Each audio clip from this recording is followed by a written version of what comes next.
police officers have unusual power. They can arrest you, shoot you. I think it would be important to be allowed to have a video record.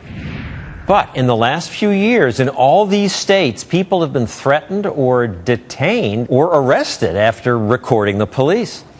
Radley Balko wrote a Reason magazine article about it. He joins me now. So, really locked up? Yeah, locked up, threatened. Now, in most of these cases, the people aren't actually prosecuted. The charges tend to get dropped before these cases get to trial. And I think because the people prosecuting these cases and the people who make the laws don't want the laws to actually get challenged. But it's a night in jail. I mean, it's... What does the arresting cop say?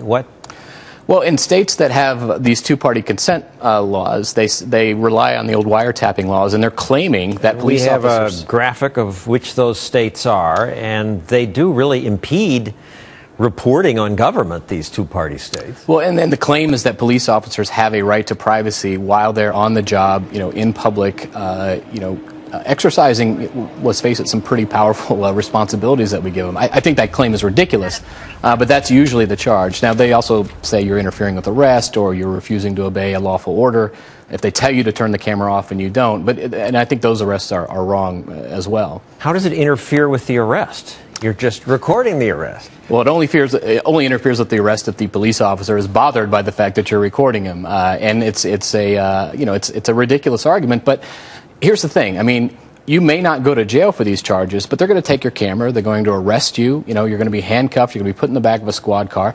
And nothing is going to happen to the police officers who illegally arrest you. Usually. What, nothing? Even when they don't get reprimanded, suspended? Well, in the Mississippi case, the video that you just showed, the police officers deleted evidence in that criminal case. They destroyed evidence. And nothing happened to them for that? And nothing happened to them. No investigation, nothing. Here's one more case. In Maryland, motorcyclist Tony Graber got in trouble for taping a cop who pulled him over for speeding.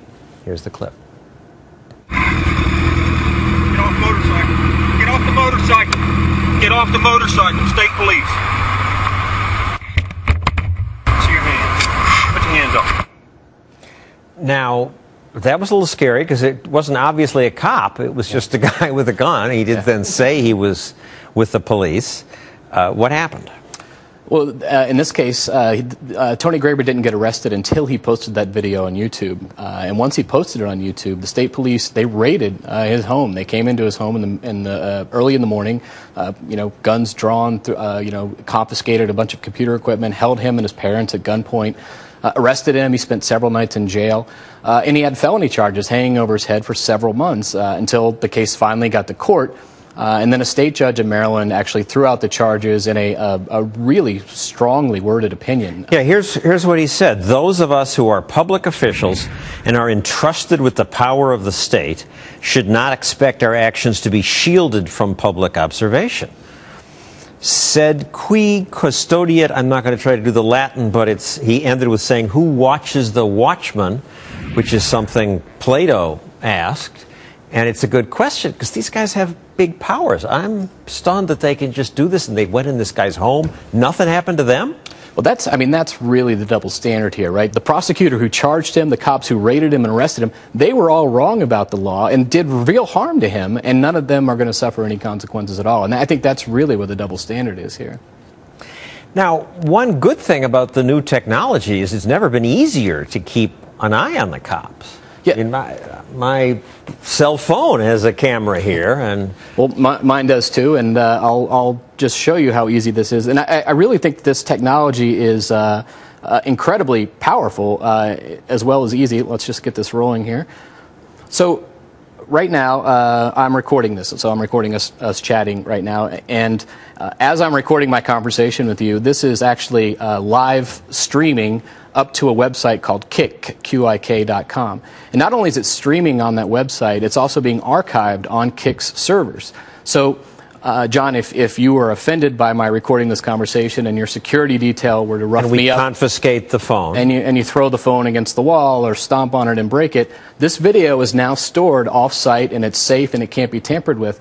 Now, this is an extraordinary piece of technology. I mean, don't think it's an overstatement to say it. I mean, this is revolutionary in terms of holding government officials accountable, not just police officers, but I mean, we saw this in Iran when the Iranian Revolution a couple summers ago. We saw these videos coming out of the government cracking down on these protesters, and these videos were getting sent up to satellites and beamed all over the world before the government could do anything about it.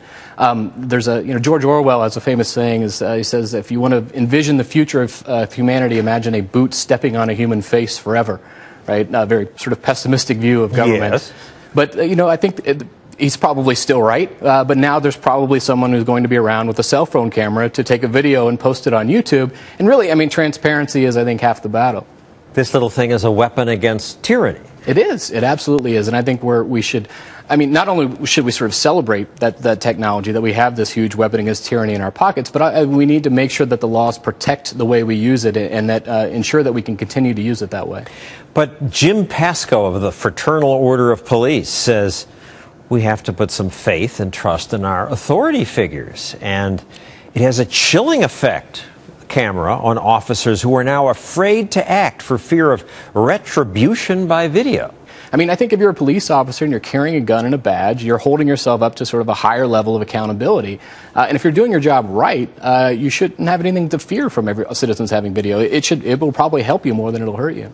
And here's one example that happened just right outside the studio. A policeman charged a bicyclist with attempted assault. He claimed that the bicyclist just rode into him on purpose. But then this video turned up.